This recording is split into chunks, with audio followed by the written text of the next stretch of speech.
mbokk téléspectateurs yu Télé Sénégal ñu ngi leen di nuyu di leen ziar bu baax a baax ravi de vous retrouver encore une fois ci seen troisième numéro bu semaine bi lu jëm ci li nga xamante moo di émission 2024 plus ni ñu koy defee di lundi au jeudi.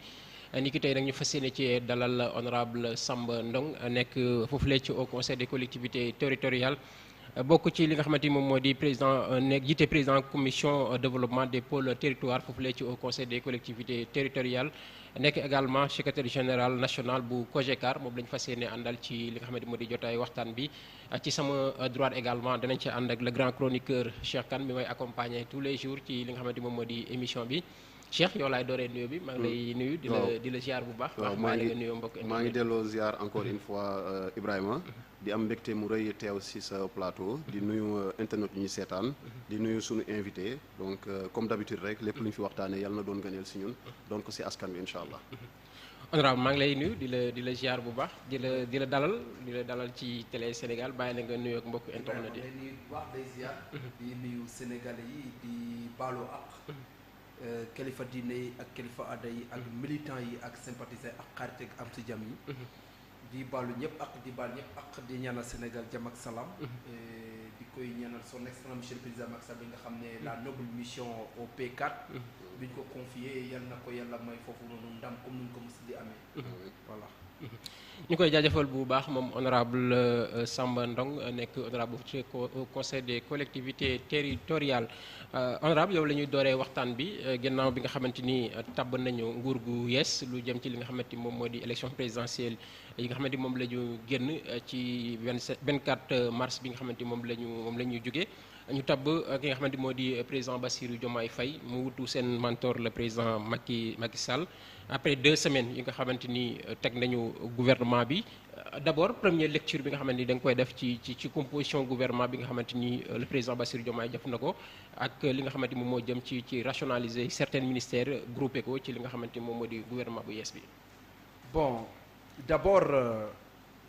on était en phase électorale boo xamante ne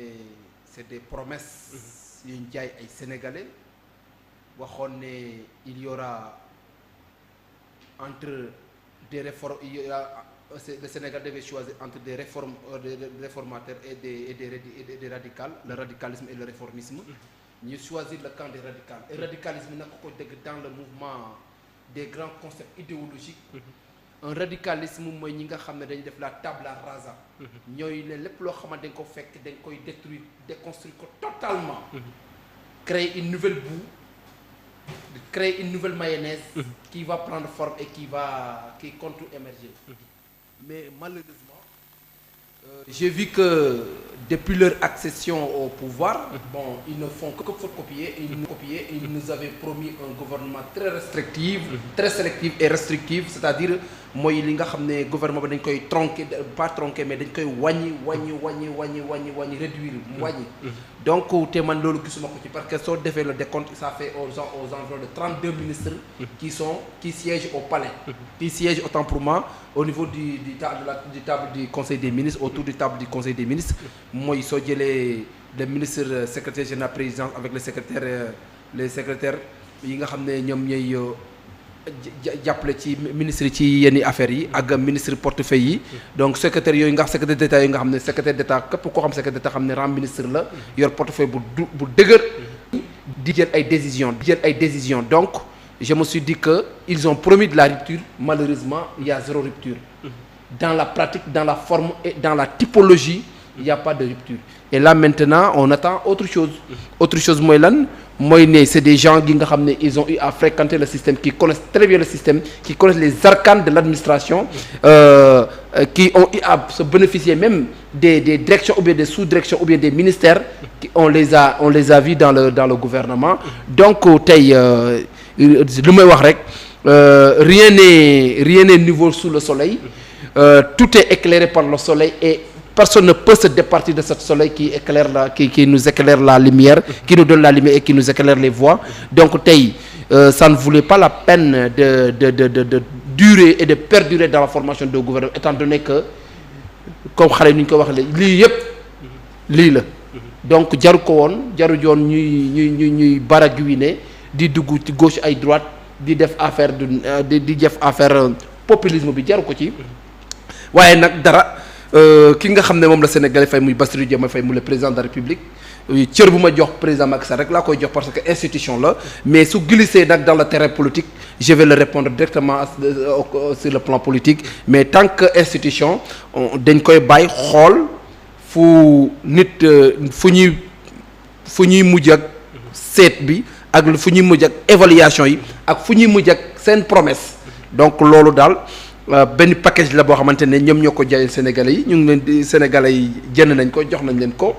lu may wax rek ñoo doon ut almet ñoo doon ut gaz am nañ almet ñoom ñooy xool nag soit dañuy taal wala dañuy defar lépp lu ñu def nag ñu ngi di déglu di leen di xaar di leen di observer en phase observatoire lañ nekk ñu ngi observer mais pour vous dire que il y a pas de rupture il y a aucune rupture dans la forme et dans la typologie il y a pas de rupture. Après 2 semaines de gouvernance bi nga xamante ni teg nañu seen gouvernement bu yees yéen ngeen nekkoon au pouvoir retrouvé wu ci li nga xamante ni moom moo di au sein de l'opposition gannaaw perte élection bi nga xamante ni def ngeen ko au sein de la coalition Benno Bokk Yaakaar ak APR tey est-ce que toog ngeen def le diagnostic bi nga xamante ni moom moo war après élection présidentielle yi pour xam exactement lan moo nekkoon li nga xamante ni moom moo di failles yi ba tax ngeen perte li nga xamante ni moo di élection présidentielle bi. instant bi en phase de diagnostic individuel lañ nekk parce que nous sommes sortis d'une élection présidentielle bien entendu ak li fi am yàlla def ñun perte nañ quand on perd avec la dignité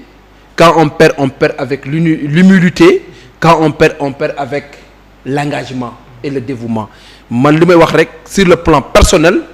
je n'ai rien à me reprocher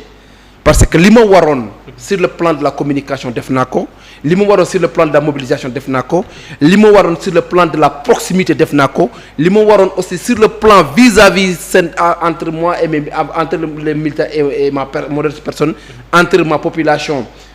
la population là où j'habite mon terroir li ma war nag ñoom def naa ko du coup su ma demee élection perte damay xam ne man li ma waroon def naa ko amaan na xëy na bon xaw ma ban lu motiver ñoom ñu sanctionné ma parce que man je ne vois pas que président Macky Sall nañ sanctionné wala le candidat Amadou Ba man nañ sanctionné parce que en tant que responsable communal j'ai perdu ma commune lan laa def li ma war doon def yan acte la posé ba population ma mérité ñoom ñu di may sanctionné man voilà ces autocritiques et ces introspections et ces questions que je me pose pour essayer de peaufiner maintenant un assemblage d'éléments yi nga xam ne dafa may mën a permettre ma mën a corriger yenn erreurs yi nga xam ne peut-être fekkoon def naa ko te teyuma ko woon wala ñu ngi ma ko doon reproché te xaw ma ko woon ma mën a am le temps de le corriger comme ni ñu ko waxee rek dans la vie on apprend à partir de ses échecs et moi je me suis dit que j'ai pas perdu parce que même quand je perds j'apprends étant donné que j'apprends souvent on nous dit que pendant les phases de succès on n'apprend absolument rien mais c'est lors des défaites et des échecs que l'on apprend plus et j'ai appris plus que j'avais appris lorsque j'étais plus jeune dans l'opposition et actuellement plus qu'on grandit plus qu'on prend l'âge mais plus qu'on affronte les obstacles plus que obstacles yu di lay perfectionné nga mën a am justement nan ngay expliquer tey le mutisme bi nga xamante ni seen candidat def na ko après la défaite de votre coalition depuis lors kenn dégg ko ñu ci bëri jàpp ne war na tey positionné comme potentiel leader de l'opposition mais ba tey dégguñu ko mu wax benn yoon ginnaaw élection présidentielle yi nan ngay expliquer ce mutisme là. xam nga nag bari pexe weesuwut ngay jéem a nettali sa gënt morom man je ne sais pas ce qui se passe dans la tête du candidat ni dans la tête du président ce que je sais c'est ce qui se passe dans ma entre mes rencontré wul coalition bi depuis après élection yi ba léegi. mais loolu c'est le président de parti peut-être moo war a woote wala moom mu demandé. mais en tant que candidat également après élection présidentielle waroon na toog ak coalition bi waxtaan ak. mais ban candidat nga gis parmi les 19 candidats mu def réunion amul benn candidat boo xamante ne actuellement dem nga élection ñëw rencontrer ta coalition. peut-être ñi ko def yépp man rek maa ko fi def te man nag mon candidat man dem na ak samay militants waxtaan ak ñoom ne leen lan moo xew. mais au passage le président Bassirou Diomaye l'a fait. Absolument. mais c'est normal parce que dafa def gouvernement mu commencé di am ay soubresauts am ay wax ci suuf pour mu fermer cette saignée là ligaturer cette saignée là il faut que mu waxtaan ak ñoom wax leneen na ngeen muñ te soo déggee seen discours bi c'est un discours boo xamante ne ça faisait allusion à des concertations autour d'un idéal commun ou bien autour d'un conciliabule faire appel à la paix wax gars yi nañ muñ ainsi de suite loolu c'est tout à fait normal su ko def doon nekkoon la saignée est là donc garo bi dafa anticiper garo bi loolu tax saignée bi amul mais su ko anticiper woon nekkoon yaa ngi dégg ay wax yoo xamante ne sax amaan na du leen arranger donc c'est tout à fait normal loolu bépp parti bu dem au pouvoir gagner soo defee sa gouvernement pare il faut nga waxtaan ak say collaborateurs pour éviter les frustrations dinañ ci ñëwaat léegi Cheikh dégg nga ko honorable li mu wax ci rupture bi nga xamante ni moom jàpp na ne amul au sein de ce nouveau gouvernement ñu ci bëri nag jàpp ne rupture am na parce que gis nañu li jëm ci li nga xamante ni moom mooy regroupement yi ñuy def ci yenn ci ay ministères maa ngi ko wax sànq le mutisme bi nga xamante ni gis nañ ko ci Amadou Ba ñu ci bëri jàpp ne tey c'est le potentiel opposant bi nga xamante ni moom moo war a taxaw jàkkaarloo ak régime bi nekk le chef de l'opposition ba tey dégguñu ko mu wax tey nan nga mën a analyser ñaari mbir yooyu yëpp. waaw par rapport ak rupture bi nga xamante ni wax na ko bon xam nga moom déjà je trouve que bon la rupture mënuñu ko apprécier tout de suite quoi. moom il l'a bien dit d'ailleurs nee na phase observatoire lañ nekk. et naturellement peut-être c'est avec le temps et les résultats et les actes. yi nga xamante ni gouvernement bi dina ko posé si yooyu la ñu mën a apprécier ndax rupture am na am déet mais quoi qu'il en soit gis nañu au moins au niveau du gouvernement quand même su nekkee ni effectivement il y a 25 ministres il y a 5 secrétaires d'État ak 2 secrétaires je pense voilà secrétaire du gouvernement ak secrétaire de présidence de la République yi nga xamante ni peut-être donc am nañu rang de ministre mais gis nañ fi aussi on a vu aussi des gouvernements sous l'ère Macky Sall beaucoup plus élargis donc ça peut être voilà une première rupture mais c'est pas la rupture la plus importante que les Sénégalais et Sénégalaises attendent am na leneen lu Sénégalais di xaar et ça peut pas s'apprécier au bout de 2 semaines en réalité c'est le vrai premier conseil des ministres c'est aujourd'hui donc le premier conseil passation yi parewutoon entre les différents acteurs prise de contact la woon avec le c'était plutôt ça léegi nag bon foofu noonu aussi ku nekk da ngay apprécier et c'est tout à fait normal que ñi nga xamante ni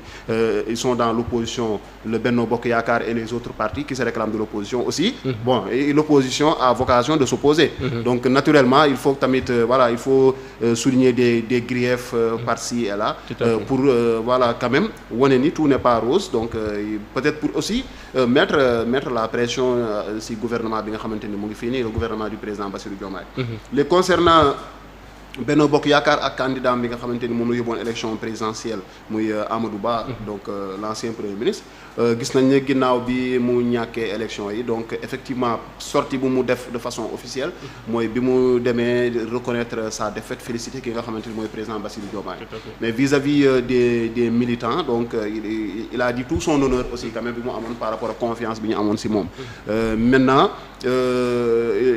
une défaite aussi ça se digère il faut pas parler pour parler aussi parce que am na nooy communiquer tu démobilises nu mu tudd les effectifs troupes yi nga am ci terrain bi da ngay démobiliser les militants donc il faudra peut-être laisser la poussière se reposer après il faut de façon très lucide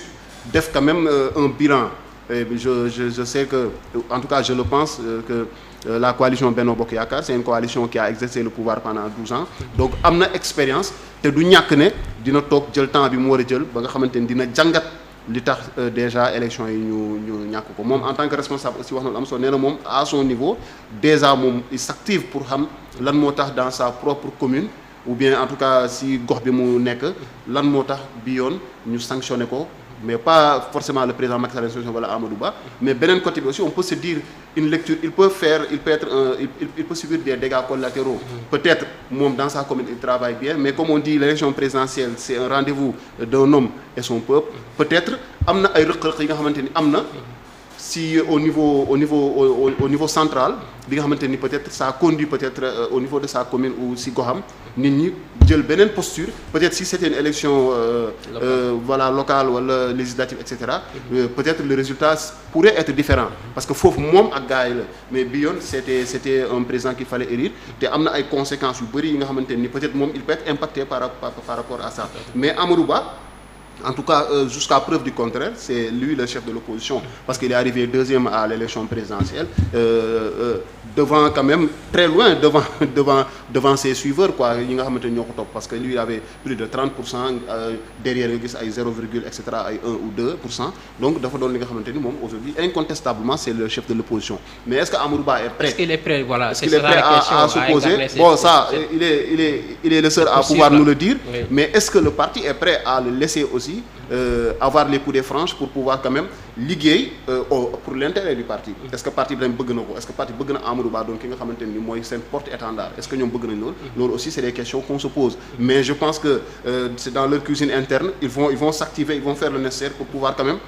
revoir les choses mais li ñu xam mooy le président Macky Sall selon li mu wax mooy continuer di téye li nga xamante ni mooy lenge yi au niveau du parti léegi nag quelle place pour Amadou Ba quelle mission quelle stratégie Amadou Ba devra mettre en place pour pouvoir quand même bénéficier non seulement de la confiance peut-être du président Macky Sall mais de la confiance n'est-ce pas de tous les est-ce que tey son intérêt c'est de rester dans le parti étant donné que gis nañu élection présidentielle ñu ci bëri jàpp nañ ne dañ ko waroon a jàppale au sein de Benno jàppale wuñ ko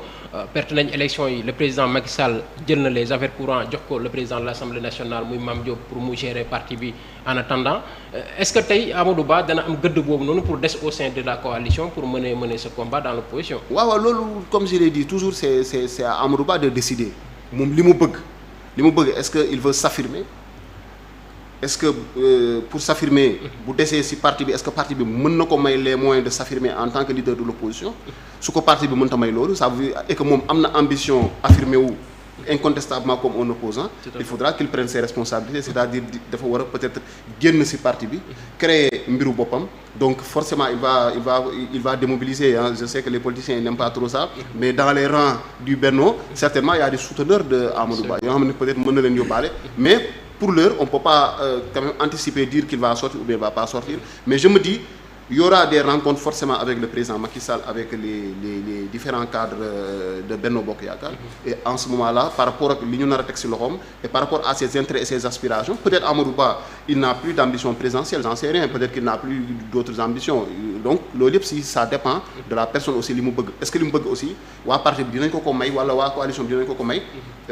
foofu la débat bi nag bu ñu ko mayee naturellement day doon lu légitime en tant que premier ministre en tant que ancien candidat bi nga xamante ne moo yóbbu parti bi ca élection présidentielle 2024 donc day am légitimité pour toog mais aussi il y a la démocratie de parti aussi peut-être il sera pas reconduit peut-être c'est Abdoulaye Daouda Diallo peut-être ce sont les autres qui vont prendre les rênes pour le moment bon seul l'avenir nous le dira nañu xaar ba xam fii à quelque temps sans doute ils vont être obligés de s'affirmer parce que ils peuvent pas aussi laisser un boulevard tey ki nga xamante ni mooy le président Bassirou Diomaye mu doxal c'est-à-dire fii ak 6 mois si nos amis de Benno ne parviennent pas à faire du vrai Benno autour de l'essentiel ça veut dire que d'ici 6 mois le président Bassirou Diomaye et Ousmane Sonko ils auront un boulevard parce que une partie gis nañ élection yi en tout cas on se base sur les statistiques il y a une partie de l'opposition bi nga xam ne peut-être mënul def poids mënul affirmer ou mënul contrer forcément ki nga xamante ni mooy le président Bassirou Diomaye mais eux avec tous les députés qu'ils ont à l'Assemblée nationale et autres ils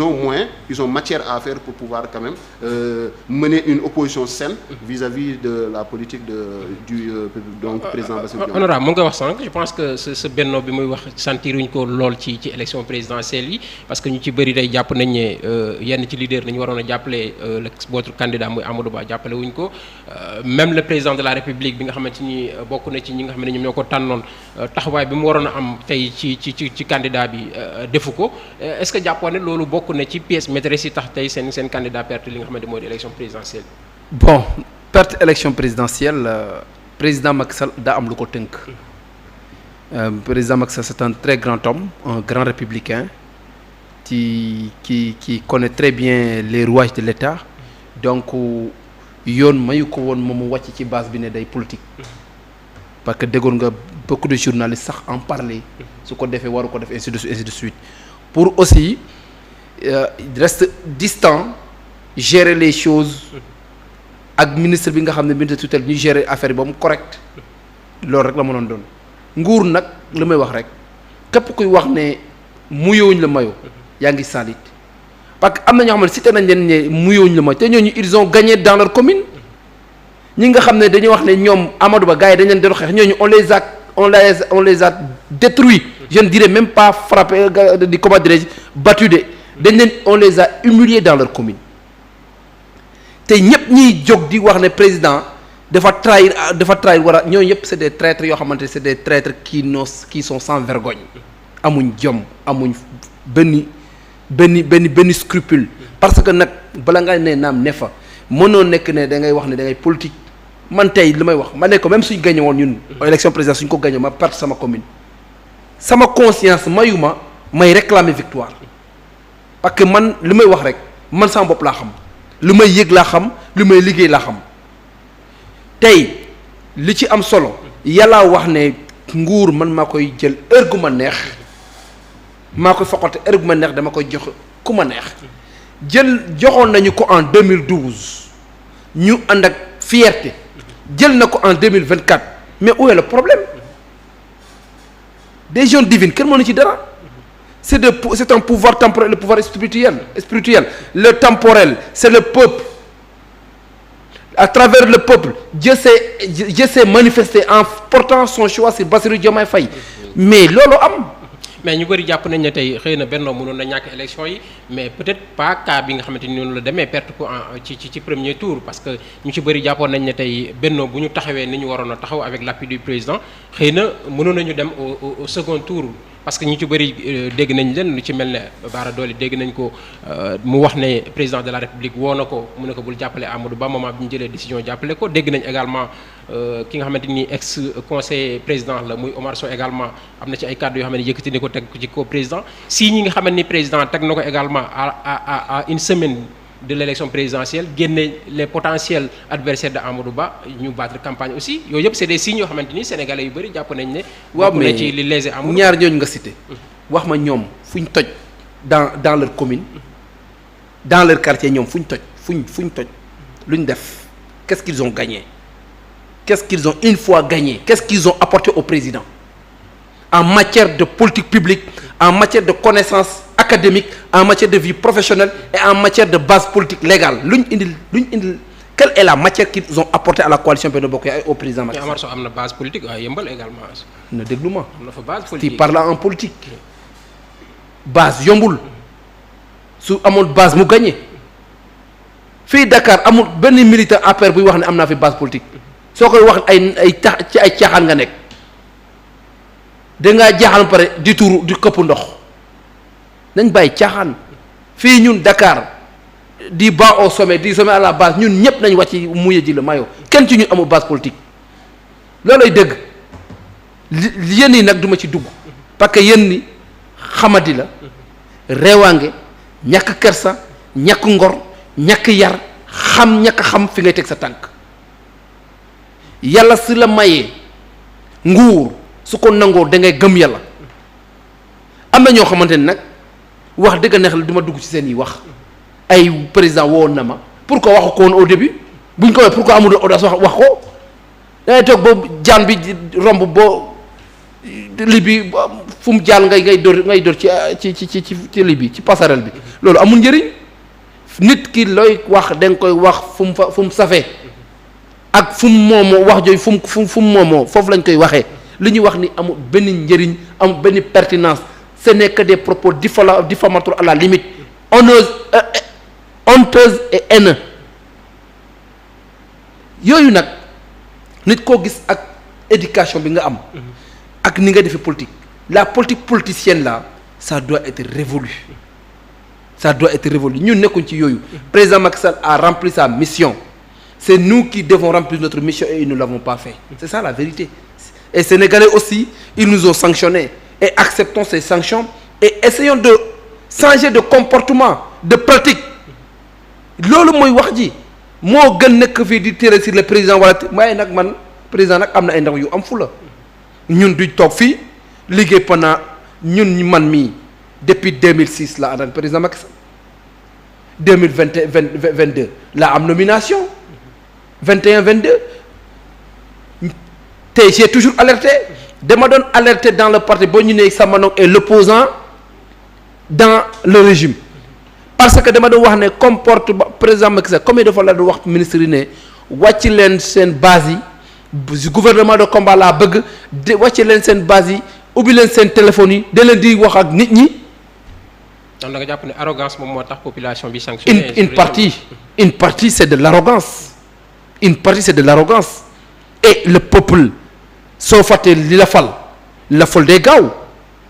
nit ki mënul la conférer ses pouvoirs ses voix fal la nga nekk ci nguur nga leen di tuutal wala balaa ñu lay gis campagne élection législative la wala élection présidentielle wala élection locale wala catastrophe am on le souhaite pas nga ñu doog laa gis alors que ñi nga xam ne da nga nekkoon en parfaite convivialité en parfaite connivence ñooñu naturellement da nga war di déggante ak ñoom loolu nag su amul sanction am na waaye koo gis na wax ne man maa juum man maa def faute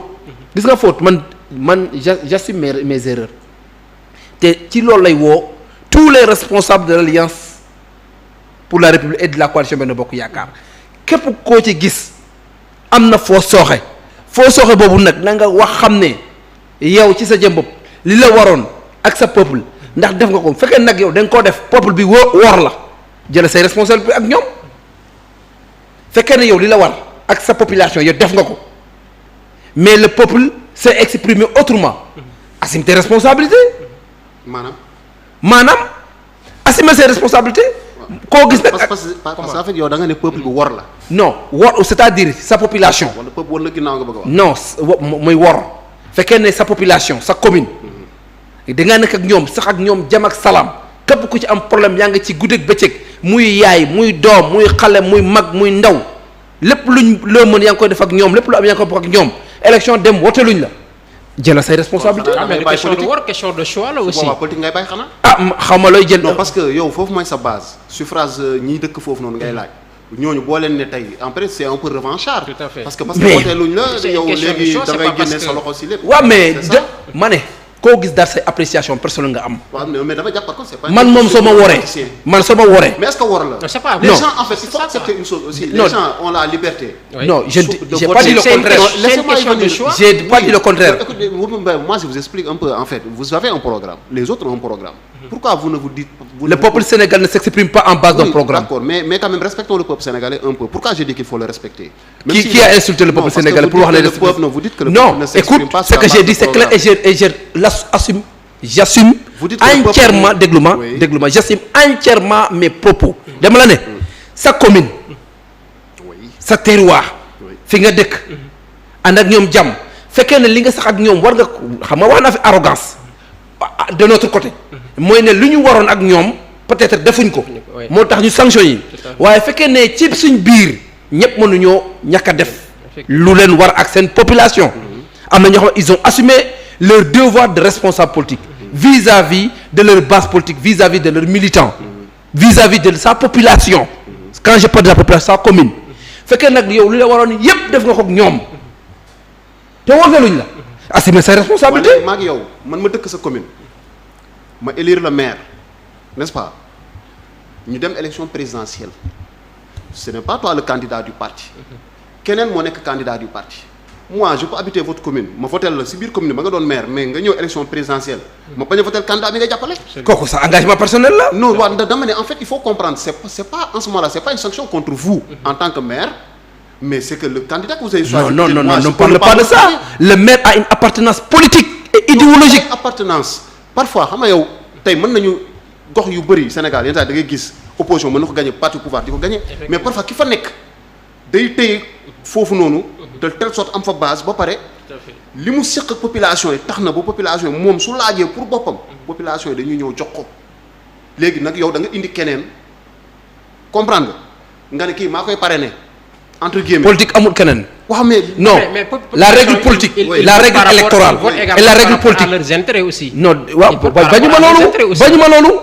bañu ma loolu dama leen koy nangul bañu ma ne peuple bi a ses propres intérêts qu'il défend. Absolument. C'est-à-dire que sa commune am na seen i propre intérêt yu muy defar mais fekkee ne intérêt yooyu noonu gisuñ ne yow suñ renforcer say pouvoir da ngeen di gën a suqali ndax ñu jàppale keneen koo xamante ne xamaa na sax xamuñ ca kenn de manière directe ou bien de manière indirecte xamuñ ca kenn waaye dañoo ñëw rek voté ànd ci ouragan bi baax na. loolu aussi bu amee il faut ñu. baax na non dañuy nangu ko parce que également seen choix la. dañuy nangu on va respecter le choix. c'est ça. mais yow itam vis-à-vis ñoom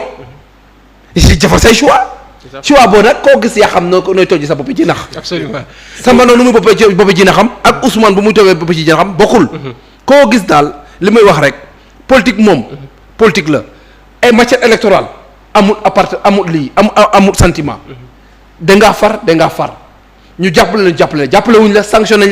nañ la jeex na. dañu conséquences yi deux parties yëpp tiré ko. balaa may ñëw ci Cheikh tey ñu ci bëri ñu ngi wax lu jëm ci li nga xamante moom mooy di mandat d'arrêt international à l'ex-président Macky Sall est-ce que jàpp nga ne tey tu trouves ça pertinent par rapport ak li nga xamante ni voilà ñu ci bëri jàpp nañ ne am na ci xëy na yoo xamante ni président Macky Sall waroon na ko defu ko wala ci jalgati bi nga xamante ni def na ko peut-être ci gouvernance am ci li nga xamante moom moo nekk ci 12 ans yi tey jàpp nga ne débat boobu ne am na place ci li nga xamante ni moom moo di place publique bi. Bon, c'est un débat bi nga xamante ni commencé woon nañu ko alimenter bien avant président Macky Sall di dem. li ko waral aussi tamit mooy gis nañ une loi d'amnistie est passée par là pour effacer li nga xamante ni ay faits yu amoon fii entre 2021 ak 2024 donc des faits yi nga xamante ni politique ayant entraîné des morts des pertes en vies humaines qui sont pas à ce jour élucidés donc tey c'est voilà dañ ko jël taxañ ko ba mu baax sànni donc ces familles là aussi donc il y avait des actions qui étaient qui avait été commandité à travers des avocats yi nga xamante ne amoon na au niveau de la Cour pénale internationale et cetera léegi nag on ne sait pas trop quelle suite sera donnée à ça mais bon léegi bu dee Cour pénale internationale jàpp na ne ici au Sénégal les autorités judiciaires n'est-ce pas ne sont pas en mesure de mettre un coup de projecteur sur ce qui s'est passé wala leeral li nga xamante ni am na fi naturellement on peut s'attendre maintenant je dis pas il y aura un mandat d'arrêt demain contre le président Macky Sall mais quand même il y a une hiérarchie dans la chaîne de commandement donc loolu yëpp tamit dinañ ko càmbar peut-être bu ñu ko càmbaree il faudra situer les responsabilités est-ce que c'est à la connaissance du président Macky Sall que tout ce qui s'est passé ou bien c'est des bavures n'est-ce pas qui peuvent être affectés à certaines personnes à certaines personnalités yi nga xamante ni ñoom ñoo doon exercer le pouvoir loolu yëpp dañ koy leeral mais de facto je pense pas que président Macky Sall day génn fii dem fenn rek ñu lancer un mandat d'arrêt pour jàpp ko gawuma loolu mais si des enquêtes sérieuses parviennent à mettre la lumière et peut-être à situer sa responsabilité et qu'on voit finalement que le président Macky Sall impliqué de façon directe ou indirecte dans ce qui s'est passé naturellement on peut s'attendre à ce qu'il y ait n'est-ce pas que la justice demande à ce qu'il puisse comparaître maintenant comparaître peut-être ce sera à la CPI peut-être ce sera ici moi j'en sais rien donc il faudra voir cette loi d'amnistie là aussi il y a une possibilité donc de pouvoir revenir en arrière je pense il faudra passer par voie référendaire donc une possibilité de revenir sur cette loi là est-ce qu'on va arriver à ça je ne sais pas mais à ce jour je peux pas dire que le président Macky Sall fera l'objet d'un mandat d'arrêt sachant qu'hier déjà il était avec Antonio Guterres au niveau de l'ONU dans le cadre de sa mission en tant que envoyé spécial des 4P n'est-ce pas donc pour le pacte de Paris pour les peuples et la planète donc il a donc officiellement pris fonction donc là on peut pas trop le dire léegi dañuy seetaan bon comme je dis tout dépendra de l'évolution de ces dossiers là mais les familles des victimes ont quand même demandé n'est-ce pas au niveau de la CPI que vraiment justice soit faite et que lumière soit faite par rapport à ce qui s'est passé entre 2021 et 2024 où on nous dit il y a à peu près 80 morts n'est-ce pas maintenant c'est à élucider.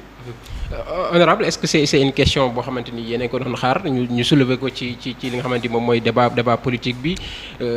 li nga xamante ni ñu ci bëri ñu ngi ciy wax un mandat d'arrêt international pour l'ancien président de la République mu nekk loo xamante ni lu bees la parce que mosuñu ko dégg ci c'est les présidents de la République yi nga xamante ni mës nañu exercer pouvoir fii ci Sénégal. xam nga man ces types vindicatifs là bëgguma sax di leen di tontu ci seeni argumentation boobu nga xam ne c'est de mauvaise aloi parce que lu ñu wax rek le malheur que l'on choisit sur la tête de quelqu'un préfère elle-même choisir sa propre victime yéen nekk borom a cay dee. président Macky Sall képp ko yéenu jàmm doo mos a am jàmm te président Macky Sall na nañ xam ne dafa am fi ay doom am fi ay mbokk am fi ay militants yu engagé nga xamante ne opposition bi jël pouvoir luñ capable nañ le pire te fowuñ ci kafuñ ci reewuñ ci waaye nag instant bi jàmm lañ nekk phase jàmm lañ nekk apaisement espace politique moom la président woote ci loolu lañ nekk ba di xaar nag évolution d'une quelconque situation ce pays s'il veut gouverner ils vont laisser le président tout en paix il continue son travail eux ils continuent le travail le Sénégal sera stable qu'il essaie de petites égratignures sur la peau du président Macky Sall non ñun ay doomi gor lañ te ngor lañ ànd ak Macky Sall opposition ak pouvoir lañ ci boole yamal. mais dañ ko dénkoon yoon la également. waaw mais pour que ñu def li nga xamante ne xanaa suñu defee compte xool li nga mais xanaa kon ñu doon def ay menaces de mort ay nit nag fu ñu leen di bàyyi ñu doon def ay menaces de mort ay nit fu ñu leen di bàyyi ñu doon def ay cocktail molotov di taal ay bus fu ñu leen di bàyyi ces actes de vandalisme fu ñu leen di bàyyi non nañ bàyyi débat boobu du débat boo xamante ne day évoluer réew. Le Sénégal a vécu des moments délétères où beaucoup de gens pensaient que le Sénégal allait verser dans le chaos total. On a la main divine sur nous. Préservons cette main divine. Que le président nouveau élu fasse son travail, répond aux exigences de l'heure par rapport aux denrées de première nécessité, aux factures d'électricité, au coût de la vie chère et au loyer. ak leneen bàyyi ce comportement de revanchard bi nga xam ne dañu commencer di animer les instincts grégaires on a entendu des discours yoo xamante ne c'est des discours je ne dirais même pas régionalistes mais la hainophobie mais yooyu yëpp dama wax ne l'accalmie sama nit ñi dama wax ne xoolal yàkkamti combat yëfi ragal la sax dañ tey jaru fi dara fii dara ñoru fii ba ñu koy xëccoo nañ tey déglu ki nga xam ne moom la Sénégalais fal. te tey nan ngeen fas yéene taxawee ci au sein de l'opposition en tant que APR Alliance pour la République da ngeen di continuer ak la coalition Benno Bokk Yaakaar pour des autres échéances wala tey da ngeen di concentré wu def focus ci li nga xamante ni moom moo di seen Alliance pour la République restructuré ko waat taxawaat pour am résistance face à ce nouveau gouvernement parce que tàmmul leen opposition da ngeen a ñëw 3 ans ngeen opposé wu dem au pouvoir tey bu ngeen naree opposé wu pendant 5 ans te xëy na 5 ans yi mën na sax yokku waat tey nan ngeen nar a restructurer seen parti ba mën a faire face ak li nga xam ne man nee naa la man j'étais opposant dans un pouvoir yow ñaata yoon nga ma invité may tirer sur des ministres et des directeurs généraux man j'étais opposant man je suis dans la peau d'un opposant mais sama radicalisme dépend du régime de leur pratique sama radicalisme je suis un opposant légaliste et républicain pour le moment mais sama radicalisme dépend de la pratique des gens. l'APR en général. l'APR man APR en général calculé wu ma ko xam man la calculé man je suis maquiste dans l'ADN. mais Macky c'est le leader de l'APR. Si Macky renonce. Macky su renoncé. man ma jël jël samay responsabilité bopp. man je suis maquiste. J'ai pas milité dans l'APR parce que c'est le marron beige qui me plaît. Non, c'est la personne de Macky Sall qui m'intéresse. Point barre. Son leadership. Son leadership m'a intéressé. C'est la question de Macky Sall. Leadership multidimensionnel, pertinence, élégance, compétence. Le bâtisseur des chantiers. Man kokoma, le tché africain, comme nous m'appelons le tché africain. Man koku moma ñor. Macky le tché africain. Man non la koy woyé man. Man koku moma ñor. Le reste nag koo gis am nga sa préf loolu tax man bari ma xuloo ci bari ma ay xuloo per APR même suñu xëccoo ay affaires sax du ma si xëccoo ne la tant que président mu ngi bëgg man du ma xëccoo kenn lenn mais fekkee nag président ne na déet ku ci nar a nekk def ci leneen maag yow ñu man ngay amal combat mais APR ku ci bëgg a toog maa ngi lay ñaan nga toog waaye ku bëgg a dem it yaa xam loo gis pour demal bon vent waaye man sama ndong je suis et je reste et je demeurerai toujours un maquis dans l'ADN. Le reste nag c'est pas important c'est des questions politiques bañ naa ko boo dama am sama plateforme ma créé woon COGECAR pour départager wu de tout ce qui est contrainte dans mon parti parce que parti daa am ay contraintes yoo xamante ne soo nekkee ci biir parti bi doo ko mën mais soo créé say affaires yi bopp di ci demee da nga mën am boulevard boo xam ne moom ngay bëgg di waxee loolu tax su ma wax je parle au nom de la COGECAR je ne parle même pas au nom de l'APR ni au nom de la coalition Benno Bokk Yaakaar mais je parle au nom de la COGECAR de ce fait faute bu ci mënti am man j'assumerai entre mes épaules ma responsabilité te lépp lu ma ci wax it man lay engagé du engagé le parti. la suite au sein de Benno Bokk Yaakaar entre l'APR ak la coalition. ngor daal xam naa ne le président nous avait dit gagnons ensemble gouvernons ensemble. Gagnons ensemble. Et maintenant opposés ensemble. Nous avions gagné ensemble. Nous avons gouverné ensemble. Vous avez perdu ensemble. Nous avons perdu ensemble. Opposons-nous ensemble. Cheikh. Suite logique. Dégg nga ko nee na ils ont gouverné ensemble ils ont gagné ensemble ils ont perdu ensemble et ils vont gouverner ensemble est-ce que jàpp nga ne tey li nga xamante ni moom moo nekkoon au niveau de la gouvernance dana yomb au sein de l'opposition parce que au niveau de la gouvernance dafa nekkoon ay partage de poste de responsabilité ku ci nekk am ci loo téewoon mu taxoon nga toogoon ci biir coalition boobule. tey loolu bu fa amatul est-ce que tey cette coalition là va se maintenir au sein de l'opposition. ok tu parles de la coalition. la coalition Benno Bokk Yaakaar. waaw xam nga wax na lu am solo nee na nous avons gouverné ensemble nous avons perdu ensemble. Et son souhait, c'est de pouvoir s'opposer et puis se poser ensemble. C'est ça la grande équation aujourd'hui. Oui. Donc on a vu que les gens partent déjà à rang dispersé. Am na ñu génn déjà. Bon, lui, en tant qu'un maquiste pur et dur, comme il le dit, il est resté dans les rangs. Tant que le président Macky Sall demande à ce qu'on reste dans les rangs, lui suit. Mais il y a d'autres, malheureusement, qui ne sont pas forcément... le désordre a déjà commencé. Donc, même ci élection présidentielle bi. Le désordre a commencé. Oui. On a entendu des accusations qui fusent. On a aussi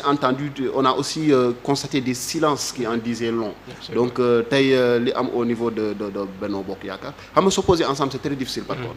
parce que opposition c'est il y a pas de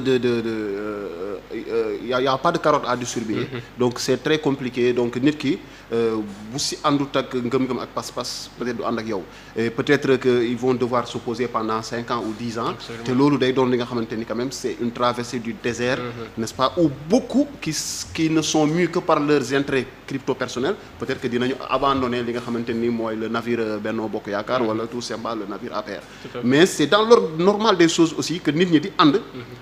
dem ba par rapport au contexte aussi que les gens puissent, n'est-ce pas, avec dignité bien sûr,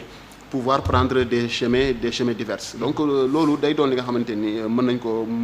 ko comprendre. Mais ce sera pas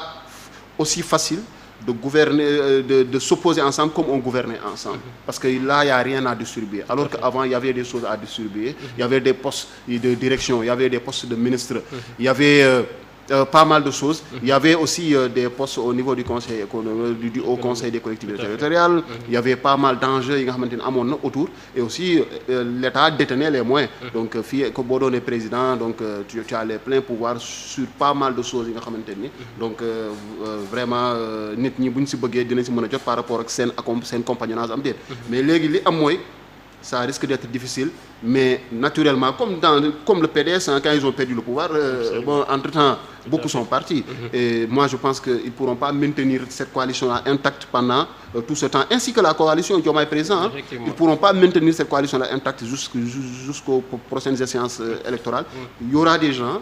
qui vont devoir partir parce que peut-être ñoom seeni aspiration donc mënuñu ko exprimer au niveau de la coalition. Dañuy préférer dem ber seen daara et puis c'est tout à fait légitime que des gens puissent prendre des responsabilités pour briguer le suffrage des Sénégalais. Peut-être élection législative yi di ñëw au sein de la coalition Diomaye Président, peut-être il y aura des gens qui vont décider de sortir. Peut-être d'ici 5 ans aussi à l'élection présidentielle, d'autres vont vouloir aussi aller à l'élection sous leur propre bannière. Donc dina doon li nga xamante ni bon mais je pense que les lignes vont bouger des deux côtés au niveau de l'opposition. Il y aura de nouveaux opposants. Et bon, je ne sais pas maintenant s'il y aura de nouveaux opposants qui vont quitter l'opposition pour aller rejoindre en tout cas la porte est fermée pour le moment, on ne sait pas jusqu'à quand. Mais bon, on va voir parce qu'ils sont pas trop fans de la transhumance, c'est ça qu'ils nous ont vendu la coalition Diomaye. Bon, on va voir qu'est-ce qui va se passer. Ñu gis ne démb le président de la République recevoir na le président de l'Assemblée nationale ñu ci bëri jàpp ne li nga xamante ni moom mooy le président Diomaye ci par rapport ak li nga xamante ni waxoon nañ ko ci campagne électorale bi mooy suppression yenn ci ay institutions te mu nekk loo xamante ni mënuñu ko def sans ñu am peut-être 3/5 des députés de l'Assemblée nationale. Est-ce que tey cette rencontre là nekkul loo xamante ni lu ñuy préparer la par rapport ak li nga xamante ni moom moo jëm ci suppression institution yooyu la parce que mënuñu ko def tant que amuñu majorité au sein de l'Assemblée nationale. te pour ñu dissoudre l'Assemblée nationale il faut que ñu egg le mois de septembre. Est-ce que tey jàpp nga ne li nga xamante ni mooy le président Assemblée nationale mën na ko jox le garant pour que li nga xamante ni moom moo jëm ci suppression yooyu la une fois que ñu indi loi bi aussi au sein de l'Assemblée nationale. Mais là aussi par contre moi j'ai un problème. Le président de l'Assemblée nationale il n'a pas une mainmise sur les députés. Donc moom li mu mën il préside. Donc il a des vice-présidents te gëmuma ne moom moo mën na ne les députés de Benno Bokk Yaakaar vous allez voter quand le président va nous amener donc un projet de loi nous allons le voter. Non, je pense pas qu'il ait ce pouvoir-là. Moi je pense que c'est dans le cadre formel, n'est-ce pas, des institutions où le président il a, n'est-ce pas, l'obligation républicaine de rencontrer les différents responsables des différentes institutions naturellement. Comme il l'a fait avec aujourd'hui, si le président était frappé d'indisponibilité, qui allait le remplacer? Voilà, donc c'est lui. Donc cette personne-là, tu peux pas, n'est-ce pas, l'avoir loin de toi et ne pas la mettre à côté pour les enjeux du moment, etc. C'est très important. Aujourd'hui, si le président Bassirou Diomaye est indisponible, c'est pas le président Ousmane Sonko, le premier ministre, qui va le remplacer, c'est bien le président de l'Assemblée nationale. Donc naturellement, il faudra quand même discuter avec le président de l'Assemblée nationale. Mais il y a les enjeux politiques également, suppression bi, oui, mais la déclaration politique générale du premier ministre. C'est ce que j'ai dit. C'est les rendez-vous à venir. Par exemple, la déclaration de politique générale, c'est un rendez-vous à venir. Donc il faudra préparer peut-être pour éviter certains blocages. Le président de l'Assemblée nationale à accueillir le Premier ministre et à le laisser dérouler par rapport à la déclaration qu'il aura à faire et aussi aux députés de pouvoir. Mais il n'a pas forcément la même mise sur ce que les députés voudront faire ou pas, est-ce qu'ils vont voter ou pas. Je pense que ça va venir d'un autre niveau. Les députés de Benno, je ne pense pas qu'ils vont écouter Amadou Mame Diop, mais peut-être qu'ils vont écouter quelqu'un avec le président du parti naturellement. Je pense que c'est à ces niveaux-là qu'ils vont décider de ce qu'ils vont faire. Maintenant, légalement, ils ne peuvent pas dissoudre l'Assemblée nationale avant le mois de septembre. Bon, donc c'est l'ordre normal des choses. On va y aller. Il faut rester républicain et respecter les lois de ce pays aussi. Donc aller jusqu'en septembre s'il faut, dissoudre l'Assemblée et aller à des élections législatives où on aura une recomposition peut-être au niveau de l'Assemblée nationale. Mais je ne pense pas qu'il l'ait appelé pour lui demander un soutien pour que les députés puissent voter les projets de loi. Je n'y crois pas trop, mais je pense que c'est dans une posture républicaine qu'il l'a rencontré, dans l'ordre normal des choses, dans la diplomatie entre les différentes institutions qu'il a eu à rencontrer le président Amadou Mame Diop. Honorable, est-ce que vous partagez l'idée parce que tey jàpp nañ ne le président bëgg na li nga xamante ni moom mooy yenn ci institutions yi mu rationaliser les dépenses cité woon suppression au conseil des collectivités territoriales bi nga xamante ni foofu nga nekk ak conseil économique social et environnemental te loolu mënul nekk tant que amuñu majorité au sein de l'Assemblée nationale. Tey xam nañ ne Benno Bokk Yaakaar moo fa am majorité. Est-ce que tey bu recevoir le président de l'Assemblée nationale c'est pour parler de ces questions-là, pour permettre li nga xamante ni moom mooy loi bi bu mën a ñëwee mu mën a jàll Assemblée nationale, préparer également la déclaration politique générale du premier ministre parce que xam nañ ne Assemblée nationale benn moo fa am majorité, mën na am motion de censure ak yooyu yëpp mën na fa am. Est-ce que jàppoo ne tey c'est des discussions yoo xamante ni war na entre le président de la République ak le président de l'Assemblée nationale? Ouais, bon, président de la République rencontrer le président de l'Assemblée nationale, c'est dans l'ordre normal des choses et dans l'ordre constitutionnellement normal. Loolu mooy dëgg moom du weesu amul benn politique. non li dëgg laa wax. APR ak Diomaye président nag dafa mel ne affaire yi am nañu. neexoon nañ de président. Diomaye Bassirou Diomaye Faye le président de la République du Sénégal. nga xam ne tey yàlla tere incapacité su amee comme kii nu mu ko waxee. wala leneen am ñaanuñ ko yàlla ñaanaluñ ko. Mame Diop moo koy wutu. kooku noonu waxtaan ak yéen ñaar dafa am solo. obligation la. même su ko bëggul sax loolu obligation la. parce que nag ci pays lañ nekkuñ ci monarchie. te ci pays boobu pays démocrate la. ay démocratie bi dafa mature. donc ñoom ñu waxtaan mook président institution yi loolu parce que lépp lu nekk question environnementale et de politique sociale c'est le conseil économique social moo fa nekk lépp lu nekk wàllum politique de décentralisation gestion des collectivités territoriales gouvernance locale au conseil moo fa nekk lépp lu nekk wàllum loi organique war a jaar assemblée nationale Mame Diop moo fa nekk donc pays boo gis koo gis da am lu mu tiyee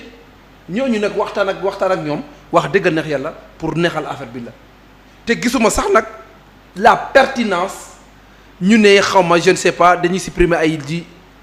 parce que ça c'est de l'échec ça c'est l'illustration parfaite d'un gouvernement qui échouera inéluctablement parce que tey fekkee ne un président a été élu a maintenu ces 3 institutions et malgré tout il a fait un très bon bilan yow tu es dans l'incapacité de pouvoir réaliser ce bilan commencé ko sax da ngay supprimer kooku su la xen dina def dara naxel tey ku fekk plus de 700 milliards ci caisse état waxuma ko de. mais ñoom nee nañu le ministre ba daal nee na fekk ñu fi ko. déet ministre ba bu ko patron di koy wax. moom mu nga toogoon ci assemblée nationale. xam ne boobu xëy na dossier yi tegu ko ci loxoom moom xam nga nag man déglu ma man gis nga man daa am lu may doxee. man nekk ma ci populisme.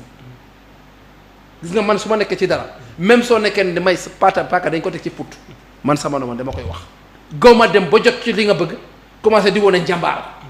man gëmma loolu bala ngay jàmbaar dëgg da ngay nekk en faible en position de faiblesse. nga wane dëgg na yow góor yàlla sadix nga. man loolu laa gëm lu ñuy wax man gëmma ko man li ñu déclaré laa gëm. poste état moom fekk fi xaalis kooku ko waxu dëgg loolu moom amul loolu ay waxi nax sax nag la loolu taxawul lu ci am nag mooy ne ñoom Sénégal li tax ñu fal leen mooy le chômage ndaw yi xale yi nañ liggéey coût de la vie nañ ko wàññi loyer nañ ko wàññi ça 3 questions yi suñ ko réglé luñ propose Sénégal yi baax waaye ay dugal ay loi ay renforcer ay pouvoir kii ay diminuer ay pouvoir kii ay supprimer ñi parce que ñi ay opposants lañ bëggoon ñu am benn pouvoir dañoo yaakaar ne ñun on va se laisser faire le moment venu ils sauront que ñun ay purs opposants lañ parce que kenn du nekk nit di xool ñuy daas sa paaka bi ñu lay rey di lay dugal abattoir di lay dagg ngay sentir di dans le mutisme on l'acceptera pas et le moment venu on fera face loolu moom kafuñ ci réewuñ ci amuñ ci xarit amuñ ci lii man nag wax dëgg neex la Bassirou Diomaye Faye réussite laa ko yéene comme nu ma ko yéenoon président Macky Sall parce que su réussir c'est le Sénégal qui gagne. mais ñoom su échoué c'est le Sénégal qui va en pâtir. bu ñu supprimer ces institutions là budget yi nga xam ne. loolu taxawul alloué ci budget présidence budget présidence caisse noire bi fonds commun yi am ci direction yi caisse noire bi am na ko dindi. mais léegi par contre moi je veux juste répondre am na benn question bu am solo boo wax sànq par rapport ak taxawaay bi nee nga président Bassirou Diomaye bu ñu taxaw bëgg a supprimer ay institutions wala dara loolu day wane ni moom nañu na xel tey ci li mu nar a def comme résultat. waaw mais comme l'histoire quand même est une répétition parfois président Macky Sall bi mu toogee en 2012. qu'est-ce qu'il a fait il a supprimé le Sénat. à cause de quoi. à cause de les inondations les inondations. oui plan Orsec d'accord mais xam nga ne nga. xam nga ne nga à cause des inondations tey. mais on peut dire que le président Bassirou Diomaye voudrait supprimer moi je ne le sais pas mais le haut conseil des collectivités territoriales s'il supprime ce haut conseil là il peut se dire c'est pour pouvoir n'est-ce pas faire une économie de budget et pour pouvoir revoir le coût de la vie au Sénégal xam nga fii lay moom prétexte moom lay boobu dafa taxaw non dama ne même bële parce que lay boobu prétexte moom non déglu ma lay boobu xam nga dafa taxaw parce que dañoo boole sa budget ba pare oui budget année bi dañ ko woote ba pare oui budget bi taxaw ne lii war na couvrir. mais ñoom jàpp nañ ne li ñu fekk ci gafaka gi doyul pour ñu mën a doxal li nga xamante ni moom mooy seen projet. su doyul kon lu tax ñu organiser élection présidentielle di financer ay milliards pour élection présidentielle am. loolu kon dañ bàyyi peuple bu ñu berne. nañ ba gis nga politique dañ koy def avec d'une manière lucide. nañ def politique de gentleman réalisme politique man li ma wax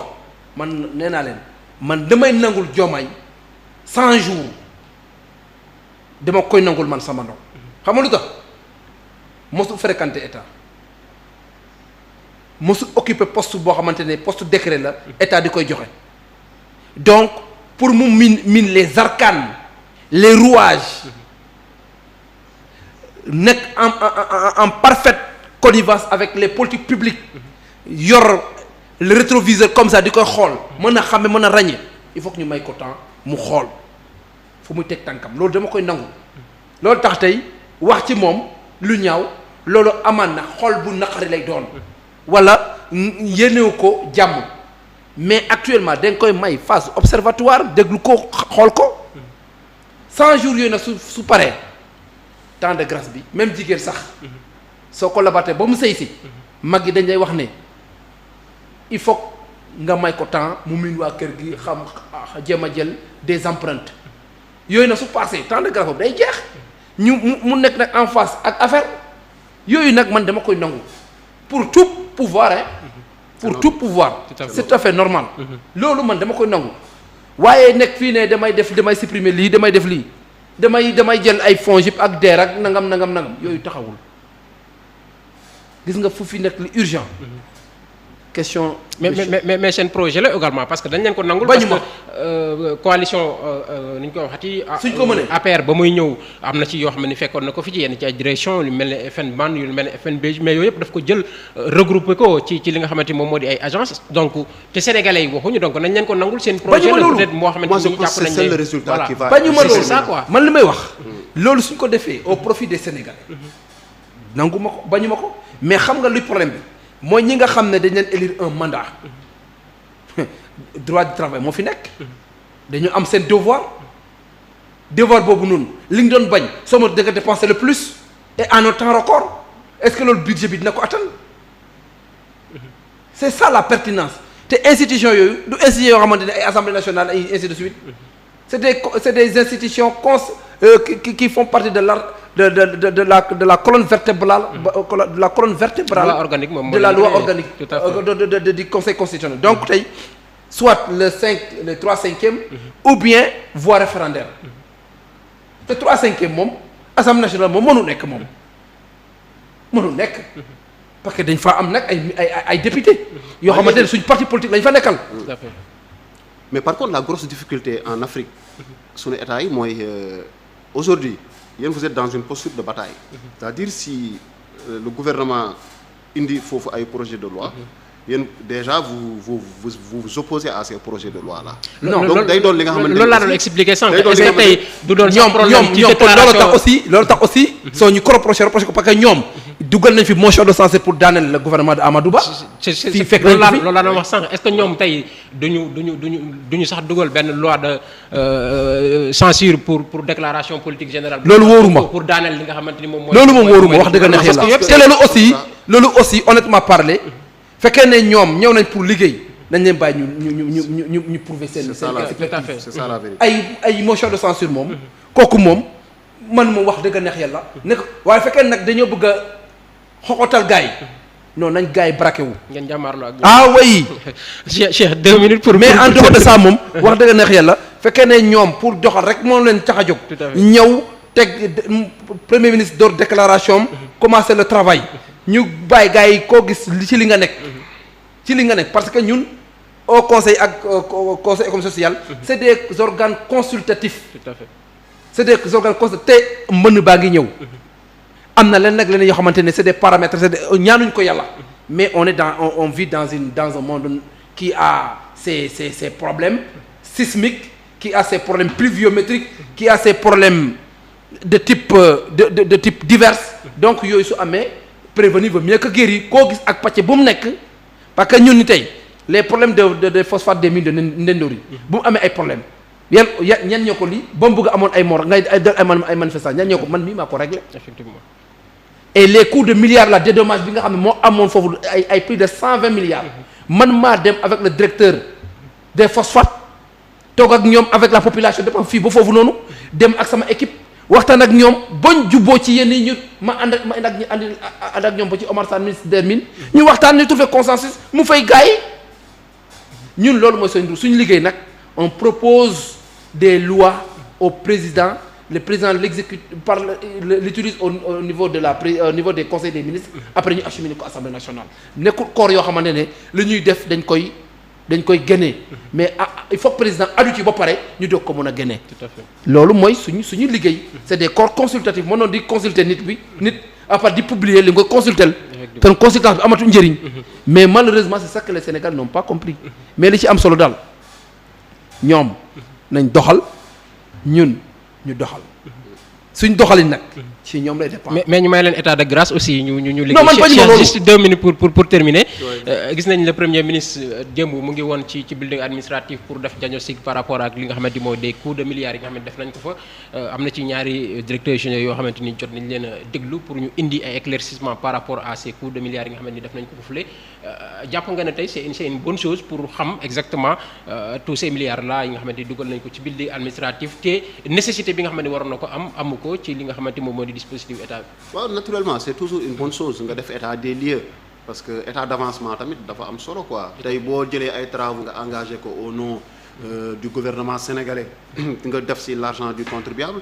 ñu gis ne ni dafa sooxe c'est tout à fait naturel ñu dem fa ñu xool lan mooy jafe-jafe yi peut-être que ce n'est pas du ressort de ceux qui travaillent là-bas c'est pas eux qui sont fautifs peut-être il y a des problèmes de budget peut-être en fait moi j'y vais avec une bonne foi et je pense que c'est peut-être cette bonne foi qui anime le premier ministre Ousmane Sonko quand il les a rencontrés peut-être c'est pour mieux comprendre ce qui se passe pourquoi le building administratif n'est pas opérationnel à 100% comme on l'aurait souhaité xam naa ne loolu la mais après aussi pour pouvoir après prendre des mesures correctives mooy bu demee ba toog xam par exemple tey rencontrer le maître d'ouvrage donc jafe-jafe yi mu am société yi ñu engagé jafe-jafe yi ñu am dina mën a toog bu dee c'est au niveau du gouvernement que ça a bloqué de pouvoir apporter les actions correctives bu dee nii c'est au niveau de ces gens yi nga xamante ni on leur a confié le marché si ñoom la sooxe aussi mu mën leen tamit quand même mettre la pression pour qu'ils puissent rehausser le niveau pour répondre par rapport aux exigences yi nga xam ne def nañ ko ci ay cahier de charge yu leer nañ ñu mën ko respecter mais moi je pense que c'est toujours de bonne augure nga wàcc nga def état des lieux yow sa bopp gis li fa xew ba pour aussi prendre des mesures par rapport à la correction à apporter. Honorable juste un mot par rapport ak loolu Ousmane Sonko démb ci descente bi mu def au niveau du building administratif pour s'enquérir de la situation parce que building bi xëy na ba ñu koy def c'était pour regrouper certaines administrations au sein du building ñu def ci plus un coût de presque 14 milliards réfection bi également jël presque 8 milliards ba tey utilité bi nga xamante ni waroon na ko am ci état bi ba léegi amu ko. waaw bon loolu de du ressort Ousmane Sonko. mën na fa dem nag def visite administrative mais du ressort muy interroger ay ministres ak ay directeurs généraux ça n'émane pas de ses pouvoirs voilà boobu am na lu ma maîtriser wul ci rôle du premier ministre comme il y a des corps de contrôle institution boo ci gis ci àdduna am na ko koy contrôler mu yónni corps de contrôle yi def seen rapport jëbal ko mu jox ko président en plein conseil des ministres mu addu ci fekkee ne procureur daf ko war a jëbal procureur mu jëbal ko képp ku mu war a mu jëbal ko mais am na loo xamante ne premier ministre moomu ko ça loolu peut-être abus de pouvoir lañ koy woowee. voilà je ne sais pas man maa xamu amaan na li nga xam ne moom mooy rôle yi premier ministre li mu war rek mën na def visite administrative dem xool après nag laal maillons yi nga xam ne ñoom ñoo war a saytu liggéey bi ñoo war a saytu finance yi ñoo war a saytu lépp lu nga xam mooy bien-être bi administratif ñoo ñu defar ko ay rapport indi ko parce que moom on ne peut pas être l'accuseur l'avocat et le juge en même temps man de loolu moom c'est ça mon problème loolu moo xam naa ne moom peut-être je ne sais pas sama xam moom moo gàtt mais yaakaar naa ne su ma jumul loolu ça n'émane pas des fonctions du premier ministre. sa dernier message ci nouveau gouvernement bi nga xam ne teg nañ ko ak état de grâce bi nga xam ne da ngeen ko may xanaa. non le président Diomaye man laa wax de man laa wax de. yow yaay maye. man sama bopp laa wax ñeneen ñi duñu maye. man sama bopp laa wax. man mën naa xaaragum déglu xool kantaan nag rupture bu ñu doon wax. ak discours anti-système bu ñu doon wax dara amu ci comme yàlla ak yàlla loolu moom am na moom c'est du factuel waaye li ci am nag li ci nekk nag mooy ne par rapport à la mise en œuvre de leur projet et à l'exécution de leur projet may naa leen 100 jours man Samba Ndong attaqué teel na. 3 mois. néanmoins maa ngi leen di rappeler nag seen i wax yu ñu doon wax démb ak barke démb assemblée nationale bu ñu bëgg a tas septembre it ñoom ñoo doon wax ne assemblée nationale dafa war a am assemblée nationale de rupture mooy ne le pouvoir et le pouvoir qui le contrebalance donc cas de figure boobu dafa am Yewwi Askan Wi am nañ 81 députés. Benno Bokk am na 82 députés nañ bàyyi contrebalance boobu noonu su baaxee pour Sénégal ñoom ñu voté. mais saa waay gis nañ leen fii ngeen récupérer les députés du PDS. effectivement quand vous en nu mu tudd saa yu ñu ko soxlaa mais saa yi bu ñu soxla aussi amnistie bi aussi dañoo soxla woon. kenn du leen bàyyi noonu amnistie bi aussi waa Pastef dañoo voté Ousmane Sonko. mais ils ont besoin de gouverner également. gouvernement bu bees la ils ont besoin de gouverner bëgg nañu indi ay projet de loi au sein de l'Assemblée nationale te xam nañ ne du ngeen leen ko yombal. xam naa ne c'est des républicains qui sont là-bas. Les députés de Benno Bokk Yaakaar c'est des députés très responsables c'est de grands républicains et de légalistes qui sont là-bas fekkee ne ces lois qui sont votées sont en faveur de la population je te le jure qu'ils vont voter pour Amadou Ba astafurlah pour le gouvernement qui est en place mais fekkee nag c'est pour le discrédit de la vision du président Macky Sall c'est pour détruire ce que le président Macky Sall a construit non ils vont se barricader te loolu yaakaar naa ne Diomaye l'état c'est la continuité te ñoom ñoo doon ñaan wax nit ñi ne dafa war am équilibre de pouvoir majorité écrasante Ousmane Sonko moo doon wax majorité mécanique la doon wax donc yaakaar naa comme ñu doon xeex majorité mécanique boobu noonu tey l'occasion s'est présentée et les Sénégalais les ont mis devant le fait accompli majorité mécanique boobu ñoom duñ ko wuti mais lii pouvoir contrebalance bi avec un taux arbitrairement négatif de contre-pouvoir day tax affaire bi gën a ñoŋ. ci ñu ngi lay jaajëfal ñu bàyyi la nga tàggatoo ak mbokk. waaw bon ziar rek. wax ne nag waa Alliance pour la République ak waa coalition Benno Bokk Yaakaar nous avons gagné ensemble nous avons gouverné ensemble ngir yàlla wa rasul opposons-nous ensemble bàyyi leen nag ces chiens de faïence là ak problème guerre intestine yi ak ces traînards là ces roublards là dañoo nekk fii pour attaquer am buzz wala am réputation je ne sais pas nañ def focus autour de notre coalition autour du président Macky Sall autour de l'Alliance pour la République pour préparer probablement je ne sais pas ce que fera demain probablement les élections à venir. loolu daal moom moo ci am. merci beaucoup Cheikh yooyu si maa ngi lay jaajëfal bu baax dama ne xam naa après mu jaar fële si gars yi droit d'auteur mu daal di koy fay donc mais c'est bien au moins dans l'opposition les gens sont focus et au pouvoir ils sont focus alhamdoulilah donc c'est le Sénégal qui va peut-être tirer son épingle du jeu encore une fois mu doon mbégte bokk ak moom plateau bi doon mbégte waxtaan ak suñu internet di ñaan yàlla may ñu jàmm suturaal ñu et aussi voilà que le gouvernement lépp lu mu mébét ci lu baax ci réew mi yal na ko yàlla sottil et que l'opposition continue à s'opposer naturellement dans une démocratie qui se veut majeure. Tout à fait jaajëfal ko moom Cheikh le grand chroniqueur moom mooy accompagner chaque jour ci li nga xamante ni moo di seen émission 2024 plus jaajëfal également honorable Samba Ndong toujours disponible ak engagement bi mu am au sein aux côtés du président de la République moom il est de Macky à 100%. donc xam nañ engagement bi nga xamante ni am na ko ci auprès du président de la République. di ko jaajëfal l'envoyé spécial voilà ci l'envoyé spécial actuel l'envoyé spécial des 4P ñu koy sargal bu baax a baax gis nañ ko démb foofulee ci fi nga xam ne moo di Nations Unies remercier ko bu baax moom Samba Ndong honorable mu am disponibilité à chaque fois bu ma ko wooyee mu ñëw assister ci li nga xamante moo di plateau bi jaajëfal également waa régie yi nga xamante ñoom ñoo jàppoon ci li nga xamante moom moo di liggéey bi jaajëfal tous les internautes téléspectateurs yi ñuy doon topp ci seen émission 2024 plus di leen jox dig daje demain incha allah ci beneen numéro ak beneen invité d'ici là portez-vous bien.